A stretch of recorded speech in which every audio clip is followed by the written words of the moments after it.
दोस्तों, पेट्रोल को फ्रिज में रखने से क्या होगा? और मैं कहूँ कि एक दुनिया में एक ऐसा जानवर है जिसका आधार कार्ड बनाया जा सकता है, तो आप क्या सोचेंगे? और एक ऐसी घड़ी जिसकी बात करूँ कि दुनिया ख़त्म होने से पहले वो बता सकती है कि दुनिया ख़त्म होने वाली है। तो ये सब फैक्ट जानने के लिए बने रहिए इस वीडियो में। फैक्ट नंबर 1 दोस्तों, मैं बात करने जा रहा हूँ कि अनोखी घड़ी के बारे में, जिसके बारे में सुनकर आप चौंक जाएंगे, जिसका नाम है डूम्सडे क्लॉक। डूम्सडे क्लॉक एक प्रतीकात्मक घड़ी है जिसमें रात के 12 बजने का मतलब होगा कि अब दुनिया कभी भी ख़त्म हो सकती है। डूम्सडे क्लॉक में सबसे पहले समय 1947 में सेट किया गया था। यह रात के 12 बजने से 7 मिनट पहले अर्थात 11:53 पर सेट किया गया था।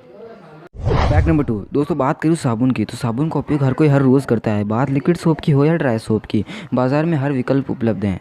कई साबुन खुशबू और रंगों में भी आते हैं। कुछ कंपनियों का कहना है कि उनके साबुन में चांदी भी मिलाई जाती है। पर अपना सवाल सिर्फ इतना है कि साबुन कई रंग के हो, हरा हो या लाल, पर उसका सुझाव सफ़ेद ही क्यों होता है? उनके रंग जैसा क्यों नहीं होता?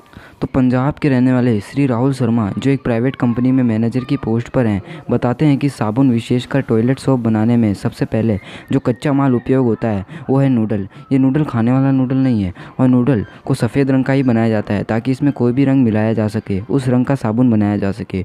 असल में नूडल ही वह साबुन होता है जिसके बाद मिक्सर में मिक्स करके ज़रूरत के हिसाब से रंग, पानी और परफ्यूम वस्तु मिलाई जा सके। इसके बाद मशीन में डाई के हिसाब से साबुन बनाया जाता है। तो दोस्तों, नूडल सफ़ेद होता है तो इसलिए उसका झाग भी सफ़ेद होता है। फैक्ट नंबर 3 दोस्तों, आज हम बात कर रहे हैं कि अगर पेट्रोल को फ्रिज में रख दिया जाए तो क्या वो बर्फ़ बन जाएगा या फिर नहीं। आज हम बहुत बड़ी अटपटी चीज़ पर बात कर रहे हैं। कभी आपके दिमाग में आया है कि अगर पेट्रोल को फ्रिज में रख दिया जाए तो वो बर्फ़ बन जाएगा? कभी ऐसा हमने ट्राई तो नहीं किया है, पर कभी आपके दिमाग में आया है या नहीं? मेरे तो नहीं आया, पर फिर भी बहुत सी खोजों के बाद आज वो पता चला है, वो आपको बताऊँगा। तो दोस्तों, आपको बता दें, राजीव गांधी टेक्निकल यूनिवर्सिटी से ग्रेजुएट बताते हैं कि तरल पदार्थ के अलग फ्रीजिंग पॉइंट तक ले जाया जाए तो वो निश्चित रूप से जम जाएगा। पर ध्यान देने वाली बात तो ये है कि सभी तरल पदार्थ का फ्रीजिंग पॉइंट अलग अलग होता है। तो दोस्तों, बता दूं पानी का फ्रीजिंग पॉइंट क्या होता है।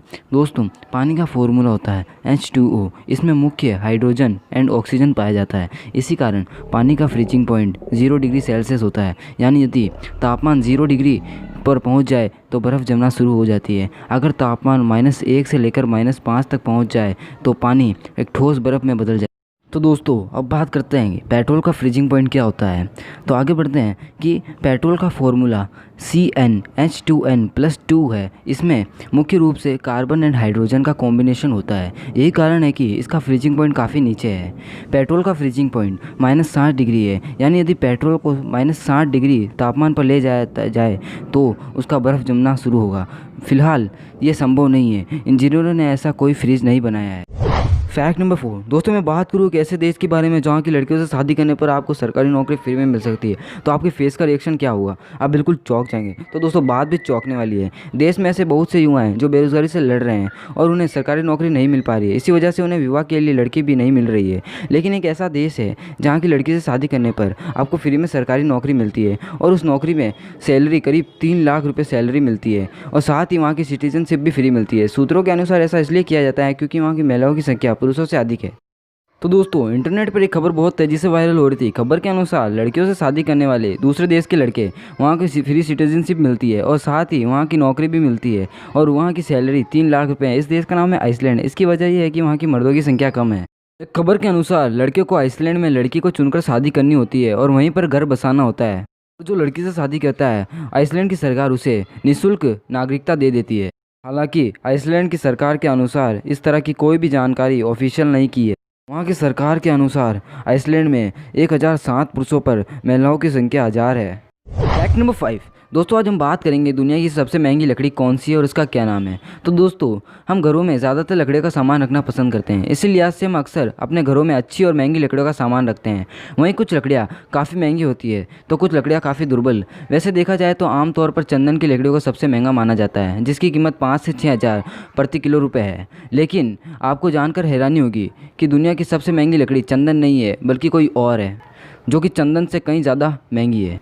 और दोस्तों, इसे खरीदने से पहले बड़े बड़े अमीर भी 4 से 5 बार सोचते हैं। चलिए इसका नाम बताते हैं। इसका नाम है अफ्रीकी ब्लैक वुड। और दोस्तों, ये अब तक की सबसे मूल्यवान सामग्री है। इस लकड़ी की महज 1 किलोग्राम की कीमत 8000 पाउंड यानी 7 लाख रुपए है। तो इतने में कोई अच्छी खासी हम कार ले सकते हैं। अफ्रीकी ब्लैकवुड दूसरे पेड़ों की तुलना में बहुत ही कम पाए जाते हैं और दोस्तों इनकी ऊंचाई लगभग 25 से 40 फीट होती है। तो अब बताते हैं इसका ज़्यादातर इस्तेमाल कहाँ होता है। अफ्रीकी ब्लैकवुड लकड़ी का ज़्यादातर इस्तेमाल शहनाई, बांसुरी और गिटार जैसे संगीत यंत्र बनाने में काम में लिया जाता है और इन्हें मजबूत, टिकाऊ और महंगे फर्नीचर बनाने में भी काम में लिए जाते हैं, लेकिन वो बहुत काफ़ी महंगे होते हैं। इन्हें ख़रीदना आम लोगों के बस की बात नहीं है।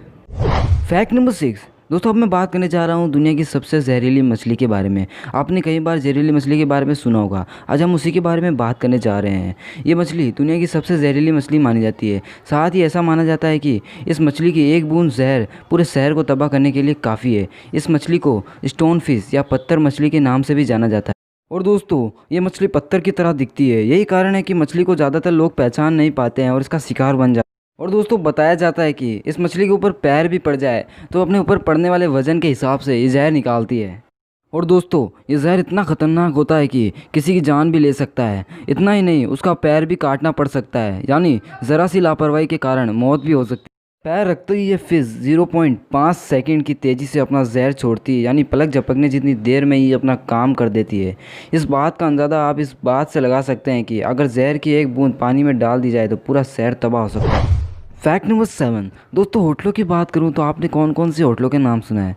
5 स्टार, 7 स्टार। पर हमारा सवाल 7 स्टार और 5 स्टार का नहीं है, हमारा सवाल है सोने की होटल का। नहीं सुना तो आप सुन लोगे।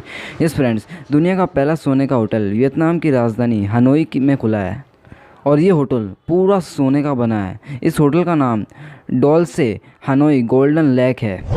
फैक्ट नंबर 1 दोस्तों, आज के दौर में हमें फ़ोटोग्राफी का बहुत शौक़ है, इसी के चलते हम एक अच्छे कैमरे का स्मार्टफोन ख़रीदना भी पसंद करते हैं। और दूसरी तरफ कई लोग अच्छे और महंगे कैमरास भी परचेज़ करते हैं, पर वहीं कुछ लोग इतने में ही नहीं थकते। दोस्तों मैं बात कर रहा हूँ फोटोग्राफी के प्रति अपने जुनून में बेलगाम के एक फ़ोटोग्राफ़र रवि होंगल ने कैमरे के आकार का 3 मंजिला घर बनाया है। रवि ने इस घर को बनाने के लिए करीब 71 लाख रुपए खर्च कर डाले हैं। इसके अलावा इन्होंने अपने बच्चों के नाम भी कैनन, निकॉन और एप्सॉन रखा है। दोस्तों आप समझ सकते हैं इन्हें कैमरों से कितना प्यार होगा। फैक्ट नंबर 9 दोस्तों, कभी आपने नोटिस किया है कि बरसात के दिनों में चींटियों के पंख क्यों निकल आ जाते हैं? दोस्तों बरसात के दिनों में आसमान की तरफ देखने पर हमें छोटे छोटे कीड़े दिखाई देते हैं। कई बार ज़मीन पर चींटियाँ भी दिखाई देती है जिनके पंख होते हैं। लेकिन दोस्तों सोचने वाली बात तो ये है कि चींटियों के पंख बरसात में ही क्यों निकल आते हैं? दोस्तों इसका जवाब हैरान कर देने वाला है, पर इतना खतरनाक भी नहीं जितना आप सोच रहे हैं। वास्तव में चींटियों की कुछ प्रजातियां ऐसी होती है जिनको वसंत में या गर्मियों की शुरुआत में पंख निकल आते हैं। और दोस्तों कुछ चींटियों की प्रजाति ऐसी भी होती है जिनके प्रजनन के समय पर निकल आते हैं। इन पंखों को चींटियों का सहयोगी माना जाता है। पंख वाली चींटियां अधिकतर नर और युवा रानियां होती है। और दोस्तों बारिश के दिनों पंख वाली चींटियां किसानों के लिए कोई भी खतरा नहीं होती है। दोस्तों वर्ष में एक बार वसंत ऋतु या गर्मियों में चींटियों का प्रजनन होता है। इस समय चींटियों के पर निकल आते हैं। पंखों से उड़कर यह अपना घोंसला तलाशती है। प्रजनन के लिए ठिकाना मिल जाने के बाद पंख चींटियों के कोई काम के नहीं रहते हैं। ऐसे में इन पंखों को भोजन के रूप में खाकर वो अपनी भूख मिटाती है। बारिश के मौसम में प्रजनन करने वाले नर चींटी और मादा चींटियां पैदा होती है। एक मादा चींटी के साथ कई नर चींटे होते हैं। इसमें से एक या एक से अधिक नर मादा चींटी को अंडे देने के योग्य बना देते हैं और इस उड़ान को चींटियों की वैवाहिक उड़ान कहते हैं। आमतौर पर इस उड़ान के बाद चींटियों का जीवन समाप्त हो जाता है और वो मर जाती है। मादा चींटी किसी बिल में या पत्थर के नीचे छुपकर अंडे देने लगती है, क्योंकि अब उसे उड़ान की आवश्यकता नहीं रह जाती है और उसके पंख भी नष्ट हो जाते हैं और इन पंखों को वो अपना भोजन बना लेती है। यही कारण है कि हमें बरसात में चींटियों के पंख दिखाई देते हैं। फैक्ट नंबर 10 दोस्तों, मैं जिस फैक्ट की बात कर रहा हूँ उसे सुनकर आप चौंक जाएंगे कि वो कौन सा जानवर है जिसका आधार कार्ड बनाया जा सकता है। दोस्तों हमारा देश हो या कोई और देश, हर कहीं नागरिकों की पहचान के लिए पहचान पत्र अनिवार्य होता है। वहीं हमारे देश में भी इसके लिए पूर्व सरकार द्वारा नया तरीका निकाला गया है जो कि आधार कार्ड के रूप में बनाया जाता है। लेकिन इसमें हैरानी की बात तो यह है कि हमारे देश में सिर्फ इंसानों के ही आधार कार्ड बनाए जाते हैं। लेकिन अब जो मैं आपको बात बताने जा रहा हूँ वो काफ़ी अटपटी है। दोस्तों ये बात तो आप मानते ही हैं ना कि जानवरों के फिंगरप्रिंट इंसानों जैसे नहीं होते हैं, इसलिए उनका आधार कार्ड भी नहीं बनाया जा सकता है। तो दोस्तों जान लीजिए कि ऐसा नहीं है। दुनिया में एक ऐसा जानवर भी है जिसके फिंगरप्रिंट्स हूबहू इंसानों जैसे हैं, उसका आधार कार्ड बनाया जा सकता है। जी हाँ दोस्तों, इस जानवर का नाम है कोआला और यह ऑस्ट्रेलिया में पाया जाता है। और इस जानवर के हाथों की उंगलियां हम इंसानों जैसी होती है। और दोस्तों इतना ही नहीं, कोआला के हाथों की उंगलियों के फिंगरप्रिंट भी लिए जा सकते हैं। ऑस्ट्रेलिया में पाए जाने वाले इस कोआला के फिंगरप्रिंट इंसानों के फिंगरप्रिंट से मिलते जुलते हैं, इसलिए ऐसा माना जाता है कि अगर कोआला के फिंगरप्रिंट लेकर आधार कार्ड बनाया जाए तो ज़रूर बन सकता है। दोस्तों ये तो आपको पता ही होगा कि आधार कार्ड बनाने के लिए फिंगरप्रिंट बहुत ज़रूरी होता है और कोआला के पास वो है। बता दें कि कोआला नाम का जानवर ऑस्ट्रेलिया के पेड़ों पर रहता है और ये एक शाकाहारी जानवर है। 20वीं सदी के आसपास बड़ी संख्या में कोआला नाम के जानवर को ऑस्ट्रेलिया में मार दिया गया था। फिर इन्हें विक्टोरिया से लाकर उन्हें सुरक्षित किया गया।